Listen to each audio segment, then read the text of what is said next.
ಮತ್ತಷ್ಟು ತೀವ್ರಗೊಳ್ತಿರುವಂಥದ್ದು. ಈಗಾಗಲೇ ಏನು ಸೋಮವಾರ ಸಂಜೆ ಸಂಭವಿಸಿದ ಸ್ಫೋಟಕ್ಕೆ ಕೆಲವೇ ಗಂಟೆಗಳ ಮುನ್ನ ಪತ್ತೆಯಾದ ಫರೀದಾಬಾದ್ ಭಯೋತ್ಪಾದಕ ಜಾಲಕ್ಕೆ ಸೇರಿದ ಮಹಮ್ಮದ್ ಉಮರ್ ಈ ದಾಳಿಯನ್ನ ನಡೆಸಿದ್ದಾನೆ ಎಂಬ ಮಾಹಿತಿಗಳು ಕೂಡ ಈಗ ಹೊರಬರ್ತಾ ಇರುವಂಥದ್ದು.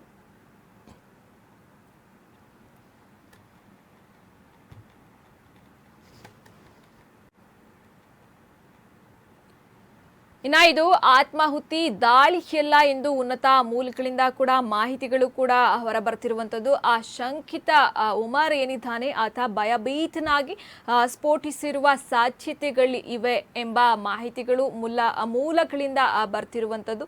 ಬಾಂಬನ್ನ ಸಂಪೂರ್ಣವಾಗಿ ಆತ ಅಭಿವೃದ್ಧಿಯನ್ನ ಪಡಿಸಲಿಲ್ಲ, ಹೀಗಾಗಿ ಸ್ಫೋಟದ ತೀವ್ರತೆ ಕಡಿಮೆ ಇತ್ತು. ಸ್ಫೋಟ ಸಂಭವಿಸಿದಾಗ ಕಾರು ಕೂಡ ಇನ್ನ ಚಲಿಸ್ತಾ ಇತ್ತು. ಸತತವಾಗಿ 3 ಗಂಟೆಗಳ ಕಾಲ ಕಾರು ನಿಂತಲ್ಲಿಯೇ ನಿಂತಿತ್ತು, ಎಲ್ಲೂ ಅಳ್ಳಾಡದೆ. ಆನಂತರ ಚಲಿಸುವಾಗ ಕಾರು ಸ್ಫೋಟಗೊಂಡಿರುವಂಥದ್ದು. ಇನ್ನು ಹರಿಯಾಣದ ಅಪಾರ ಸ್ಫೋಟಕ ಜಪ್ತಿ ಹಿನ್ನೆಲೆಯಲ್ಲಿ ಶಂಕಿತ ಸಿಕ್ಕಿ ಬೀಳುವ ಆತಂಕದಲ್ಲಿ ಈ ಆತುರದಲ್ಲಿ ಸ್ಫೋಟ ಆಗಿದೆ ಎಂಬ ಮಾಹಿತಿಗಳು ಈಗ ಮೂಲಗಳಿಂದ ಬರ್ತಾ ಇರುವಂಥದ್ದು. ಇನ್ನು ಕಾರು ಸ್ಫೋಟ ಪ್ರಕರಣಕ್ಕೆ ಸಂಬಂಧಿಸಿದಂತೆ ಈಗಾಗಲೇ ಜಮ್ಮು ಕಾಶ್ಮೀರದ ಶೋಪಿಯಾನ್ನಲ್ಲಿ ಮತ್ತೊಬ್ಬ ಶಂಕಿತನನ್ನ ಈಗಾಗಲೇ ಬಂಧಿಸಲಾಗಿದೆ. ಇರ್ಫಾನ್ ಅಹಮದ್ ವಾಗೆ ಅಲಿಯಾಸ್ ಮೌಲಿ ಇಮಾನ್ ಬಂಧನ ಆಗಿದೆ. ಈತ ಸ್ಥಳೀಯ ಮಸೀದಿಯಲ್ಲಿ ಇಮಾನ್ ಆಗಿ ಸೇವೆಯನ್ನ ಸಲ್ಲಿಸುತ್ತಿದ್ದ.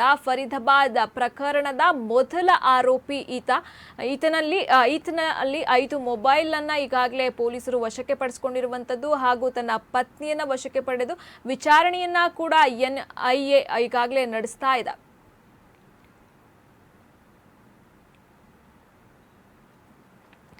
ಇನ್ನು ತನಿಖೆ ಮತ್ತಷ್ಟು ತೀವ್ರಗೊಳಿಸುತ್ತಿರುವಂಥದ್ದು. ಬಗೆದಷ್ಟು ಅನೇಕ ವಿಚಾರಗಳು ಕೂಡ ಹೊರಬರ್ತಿರುವಂಥದ್ದು.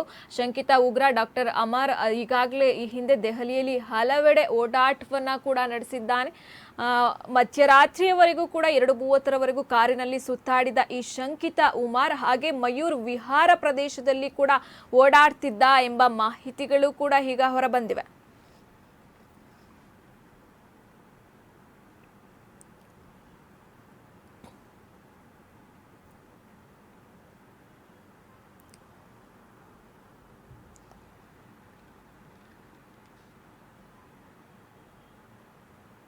ಇನ್ನು ಇದಕ್ಕೆ ಸಂಬಂಧಪಟ್ಟಂತೆ ಹೆಚ್ಚಿನ ಮಾಹಿತಿಯನ್ನ ನಮ್ಮ ರಿಪೋರ್ಟರ್ ವಿನೋದ್ ನೇರ ಸಂಪರ್ಕದಲ್ಲಿ ನೀಡಲಿದ್ದಾರೆ. ವಿನೋದ್, ಏನು ದೆಹಲಿಯ ರೆಡ್ ಫೋರ್ಟ್ ಬಳಿ ಸಂಭವಿಸಿದ ಭೀಕರ ಕಾರು ಸ್ಫೋಟ ಸಾಕಷ್ಟು ಬಗೆದಷ್ಟು ಅನೇಕ ವಿಷಯಗಳು ಕೂಡ ಹೊರಬರ್ತಿರುವಂತದ್ದು, ಇದ್ರ ಬಗ್ಗೆ ಹೇಳದಿದ್ರೆ? ಲಾವಣ್ಯ, ಈ ಒಂದು ದೆಹಲಿಯ ಕೆಂಪುಕೋಟೆ ಬಳಿ ಏನು ಒಂದು ಕಾರ್ ಬ್ಲಾಸ್ಟ್ ಆಯ್ತು, I-20 ಕಾರ್ ಬ್ಲಾಸ್ಟ್. ಈ ಒಂದು I-20 ಕಾರ್ ಒಂದು ಸಾಕಷ್ಟು ಒಂದು ಚರ್ಚೆಯನ್ನ, ಒಂದು ಸಾಕಷ್ಟು ಗೊಂದಲಗಳನ್ನ ಒಳಗೊಂಡ್ವಿ. ಯಾಕಂದ್ರೆ ಈಗ ನೋಡಿದ ಪ್ರಮುಖವಾಗಿ ನಮಗೆ ಆ ಕ್ಷಣ, ಅಂದ್ರೆ ಯಾವಾಗ ಬ್ಲಾಸ್ಟ್ ಆಯ್ತು ಆ ಕ್ಷಣ ಮಾತ್ರ ನಾವು ಇದನ್ನ ಕಾರ್ ಬ್ಲಾಸ್ಟ್ ಅಂತ ಒಪ್ಕೊಂಡ್ವಿ. ಆದ್ರೆ ಯಾವಾಗ ನಿನ್ನೆ 1 ದಿನ ಕಳೆದಂಗೆ ಮತ್ತೆ ತನಿಖಾ ತಂಡಗಳ ವಿಚಾರಣೆ ನಡೆಸಿದಂಗೆ ಮತ್ತೆ SSL ಟೀಮ್ ಮಾಹಿತಿ ಕೊಟ್ಟಂಗೆ ಆದ್ರೆ ಇದು ಪಕ್ಕ ಉಗ್ರರ ಕೈವಾಡ. ಯಾಕಂದ್ರೆ ಈ ಉಗ್ರರ ಕೈವಾಡ ಯಾವ ತರ ಇದೆ ಅಂದ್ರೆ, ಒಂದು ದೊಡ್ಡ ಮಟ್ಟದಲ್ಲಿ ಸರಣಿ ಬಾಂಬ್ ಬ್ಲಾಸ್ಟ್ ಮಾಡಕ್ಕೆ ಈ ಒಂದು 6 ಜನ ವೈದ್ಯರು ಜೊತೆಗೆ ಇನ್ನೂ 8 ಜನ ಒಂದು ಖಾಸಗಿ ವ್ಯಕ್ತಿಗಳು, ಅಂದ್ರೆ ಆ ಉಗ್ರ ಸಂಘಟನೆ ಸಪೋರ್ಟ್ ಮಾಡತಕ್ಕಂಥ ವ್ಯಕ್ತಿಗಳು ಇದ್ರು ಅನ್ನೋ ಒಂದು ಮಾಹಿತಿಗಳು ಈಗಾಗಲೇ ಒಂದು ಕೇಂದ್ರ ಗೃಹ ಇಲಾಖೆಗೆ ಒಂದು ಕಳಿಸಿದೆ. ಆ ಒಂದು ನಿಟ್ಟಿನಲ್ಲಿ ಇವರು ಅಂದ್ರೆ ಬೃಹತ್ ಪ್ರಮಾಣದಲ್ಲಿ, ಯಾಕಂದ್ರೆ ನಿಮಗೆ ಒಂದು ರೀಕಾಲ್ ಮಾಡಿದ ಒಂದು ಕಳೆದ ಒಂದು 15-20 ವರ್ಷಗಳಲ್ಲಿ, ಅಂದ್ರೆ 2009ರಲ್ಲಿ ಬೆಂಗಳೂರಿನಲ್ಲಿ ಸರಣಿ ಬಾಂಬ್ ಬ್ಲಾಸ್ಟ್ ಅಂದ್ರೆ 9 ಕಡೆ ಬಾಂಬ್ ಬ್ಲಾಸ್ಟ್ ಆಗಿರ್ತಕ್ಕಂಥ ಘಟನೆಗಳು ನಡೆದಿತ್ತು. ಅಂದ್ರೆ ಚಿನ್ನಸ್ವಾಮಿ ಸ್ಟೇಡಿಯಂ ಹಲವು ಕಡೆ ಸರಣಿ ಬಾಂಬ್ ಬ್ಲಾಸ್ಟ್ ನಡೆಯಿತು.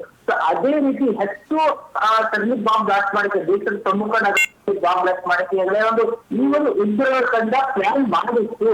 ಅದರಲ್ಲಿ ಈ ಉಗ್ರರ ತಂಡದಲ್ಲಿ ಎಲ್ಲರೂ ತಾವು ವೈದ್ಯರು ಇತ್ತೀಚೆಗೆ ನಾವು ಉಗ್ರ ಸಂಘಟನೆಗಳು ನೋಡಿದಾಗ ಕೆಲವೊಂದಿಷ್ಟು ಬದಲಾವಣೆಗಳು ಮಾಡ್ಕೊಂಡ್ರು. ಅಂದ್ರೆ ಮಹಿಳಾ ಘಟಕಗಳು ಬಳಸ್ಕೋದಾಗ್ಲಿ, ಜೊತೆಗೆ ಆತ್ಮಾಹುತಿ ಬಾಂಬರ್ಗಳನ್ನು ಬಳಸ್ಕೋದಾಗ್ಲಿ, ಮತ್ತೊಂದು ಕಡೆ ಒಂದು ವೈದ್ಯರುಗಳು ಮತ್ತು ಇಂಜಿನಿಯರ್ಗಳನ್ನ ಬಳಸ್ಕೊಳ್ಳೋ ಕೆಲಸಗಳನ್ನ ಮಾಡಿದೆ.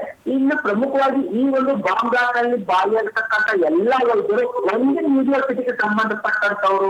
ಲಾವಣ್ಯ, ಈ ವೈದ್ಯರುಗಳು ಏನಿದೆ ಅಂದ್ರೆ ಈ ಯಾವುದೇ ಒಂದು ಕಾರಲ್ಲಿ ಭಾಗವಹಿಸ್ತಕ್ಕಂಥ ಕಾಶ್ಮೀರದ ಒಂದು ಉಗ್ರ ಏನಿದೆ ಅವನ ಬ್ಯಾಕ್ ಗ್ರೌಂಡ್ ಹೇಗಿದೆ ಅಂತ ನಾವು ಪರಿಶೀಲನೆ ಮಾಡಿದಾಗ ಕೆಲವೊಂದು ಮೂಲಗಳನ್ನ ಮಾಹಿತಿ ತಿಳಿದುಕೊಂಡಾಗ ಆ ವ್ಯಕ್ತಿ ಕಷ್ಟಪಟ್ಟು ಓದಿ ಈ ಒಂದು ಡಾಕ್ಟರ್ ಹುದ್ದೆಯನ್ನು ಪಡೆದ. ಅದೇ ಅಲ್ಲದೆ ಜಮ್ಮು ಕಾಶ್ಮೀರದಲ್ಲಿ ವಿಶೇಷವಾಗಿ ಯಾರು ವೈದ್ಯ ಕೋರ್ಸ್ ಮಾಡ್ತಾರೋ ಅವರಿಗೆ PMCA ಇಂದ ಸ್ಕಾಲರ್ಶಿಪ್ ಸಿಗುತ್ತೆ. ಸೊ ಹಾಗಾಗಿ ನಿಮ್ಮ ಟ್ಯಾಕ್ಸ್ ಕಟ್ಟತಕ್ಕಂಥ ದುಡ್ಡಿಂದ ಈ ವ್ಯಕ್ತಿ ಓದಿ ಈಗ ಟೆರರಿಸಂ ಗ್ರೂಪ್ಗೆ ಸೇರ್ಕೊಂಡಿದ್ದಾನೆ. ಇಲ್ಲಿ ಪ್ರಮುಖವಾಗಿ ನೋಡ್ತಕ್ಕಂಥದ್ದು ಇವೆಲ್ಲ ಒಂದು ಕಡೆ ಈಗ ಮತ್ತೊಂದು ಕಡೆ ನಿನ್ನೆ ಒಂದು ಹೈ ವೋಲ್ಟೇಜ್ ಸಭೆಗಳು ನನಗೆ ಅಂದ್ರೆ ಗೃಹ ಸಚಿವ ಅಮಿತ್ ಶಾ ನೇತೃತ್ವದಲ್ಲಿ ಒಂದು ಎರಡು ಹೈ ವೋಲ್ಟೇಜ್ ಸಭೆ ಅಂತ ಆ ಒಂದು ಹೈ ವೋಲ್ಟೇಜ್ ಸಭೆಯಲ್ಲಿ ಇದರಿಂದ ಯಾರು ಮಾಡಿದ್ರೆ ಅವ್ರ ಮೇಲೆ ಕಷ್ಟ ಜಾಸ್ತಿ ಆಗೋಕೆ ಯಾವುದೇ ಒಬ್ಬ ಉಗ್ರನ ನಿರ್ಣಯ ಮಾಡಿ ಬಿಡೋದ್ ಬೇಡ, ಅವ್ರ ಮೇಲೆ ಕಷ್ಟ ಶಿಕ್ಷೆ ಆಗಬೇಕು. ಜೊತೆಗೆ ನಿಮಗೆ ಏನು ಕೇಂದ್ರದ ಏನೇನು ಸಹಕಾರ ಬೇಕು ಆ ಎಲ್ಲ ಸಹಕಾರ ಕೇಂದ್ರ ಸರ್ಕಾರ ನೀಡಿದೆ ಅನ್ನೋದು ಇನ್ನು ಪ್ರಮುಖವಾಗಿ ನಾವು ನೋಡ್ತಕ್ಕಂಥದ್ದು ಇನ್ನೊಂದು ಸ್ಪಷ್ಟ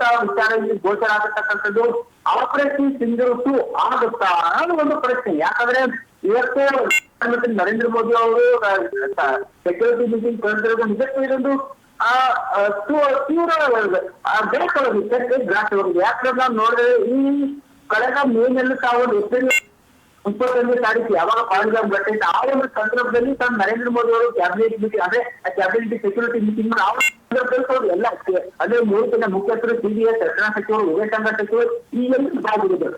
ಅದೇ ರೀತಿ ಇವಾಗಲೂ ಆಪರೇಷನ್ ಸಿಂಧೂರು ಆಗುತ್ತಾ ಅನ್ನೋದೈತೆ. ಯಾಕಂದ್ರೆ ಪ್ರಧಾನಮಂತ್ರಿ ನರೇಂದ್ರ ಮೋದಿಗಳು ಈ ತರ ಒಂದು ಸಭೆಗಳಲ್ಲಿ ಕಾಣ್ಕೊಳ್ತಾರೆ ಅಂದ್ರೆ ಯಾಕಂದ್ರೆ ಇಂಥ ಘಟನೆಗಳು ನಡೆದಾಗ ಮಾತ್ರ ಅವ್ರಿಗೆ ಕಾಣ್ಬೋದು. ಸೊ ಹೀಗಾಗಿ ನರೇಂದ್ರ ಮೋದಿ ಅವರು ಇವತ್ತು ನಡೆಸಂತ ಮೀಟಿಂಗ್ ನಿಜಕ್ಕೂ ಇದು ಆ ಪಾಕಿಸ್ತಾನಕ್ಕೆ ಭಯ ಹುಡ್ತಕ್ಕಂಥ ಮೀಟಿಂಗ್ ಅವ್ರು ಯಾವುದೇ ಒಂದು ಗಟ್ಟಿಯಾಗಿರ್ತಕ್ಕಂಥ ಸಂಬಂಧಪಟ್ಟದಲ್ಲಿ ಪಾಕಿಸ್ತಾನದಲ್ಲಿ ಹೈ ಅಲರ್ಟ್ ಅನ್ನು ಘೋಷಣೆ ಖುದ್ದು ಪ್ರಧಾನಮಂತ್ರಿ ಶಹಬಾಜ್ ಶರೀಫ್ ಅಲರ್ಟ್ ಆಗಿರೋ ಅಂದ್ರೆ ಭೂಸೇನೆಯಾಗಿ ಮತ್ತು ವಾಯುಸೇನೆ ಅಲರ್ಟ್ ಆಗಿರುವಂತ ಸೂಚನೆಯಲ್ಲಿ ಇದೆ. ಸೊ ಹೀಗಾಗಿ ಮತ್ತೆ ಆಪರೇಷನ್ ಸಿಂಧೂರ್ ಆಗುತ್ತಾ ಅನ್ನೋದು ಒಂದು ವ್ಯಕ್ತಪಡಿಸ್ತಾ ಇದೆ. ಆದ್ರೆ ಇಂದಿನ ಸಭೆಯಲ್ಲಿ ನಾವದೇ ನಾವಿನ್ನು ಗಟ್ಟಿಯಾಗಿ ತಿಳ್ಕೋಬೇಕು. ಯಾಕಂದ್ರೆ ಕೇಂದ್ರ ಸಚಿವ ಗೃಹ ಸಚಿವ ಅಮಿತ್ ಶಾ ಸಭೆ ಮಾಡಿದ್ದು NIA, NSG ಮತ್ತೆ IB ಮತ್ತೆ ಇವ್ರ ಜೊತೆ ಸಭೆ ಮಾಡಿದ್ರು. ಆದ್ರೆ ಪ್ರಧಾನಮಂತ್ರಿ ಇಲ್ಲಿ ಕ್ಯಾಬಿನೆಟ್ ಸೆಕ್ಯೂರಿಟಿ ಮೀಟಿಂಗ್ ಕರೆದಿರೋದು ಇಲ್ಲಿ ನಿಜಕ್ಕೂ ಇದು ಪಾಕಿಸ್ತಾನಕ್ಕೆ ಏನಾದ್ರೂ ಒಂದು ಕಷ್ಟ ಜಾಸ್ತಿ ಆಗಿ ಅದಕ್ಕೆ 190 ಜಗತ್ತಿದ್ದಲ್ಲ ಅವನು. ಯಾಕಂದ್ರೆ ಪ್ರಧಾನಮಂತ್ರಿಗಳು ಏನಾದ್ರು ಮೀಟಿಂಗ್ ಮಾಡಿದ್ರೆ ಅವರು ಸಂಘಟನೆ ಜೊತೆ ಮೀಟಿಂಗ್ ಮಾಡಿದ್ರು. ಆದ್ರೆ ಇಲ್ಲಿ ಯಾಕೆ ರಕ್ಷಣಾ ಇಲಾಖೆ ಸಚಿವರ ಜೊತೆ ಮತ್ತೆ 3 ಜನ ಅಂದ್ರೆ 3 ಜನ ರಕ್ಷಣಾ ಮುಖ್ಯ ಸಮಿತಿ CBS ವಿದೇಶಾಂಗ ಸಚಿವರ ಜೊತೆ ಸಭೆ ಮಾಡ್ತಿದ್ದಾರೆ. ಇಲ್ಲಿ ನಾವು ಸ್ವಲ್ಪ ಥಿಂಕ್ ಮಾಡ್ಬೇಕು. ಯಾವಾಗ ಥಿಂಕ್ ಮಾಡ್ತಾ ಹೋಗ್ತೀವಿ ಡೀಪಾಗಿ ಇಲ್ಲಿ ಪಕ್ಕ ನಮಗೆ ಕನ್ಫರ್ಮ್ ಆಗುತ್ತೆ.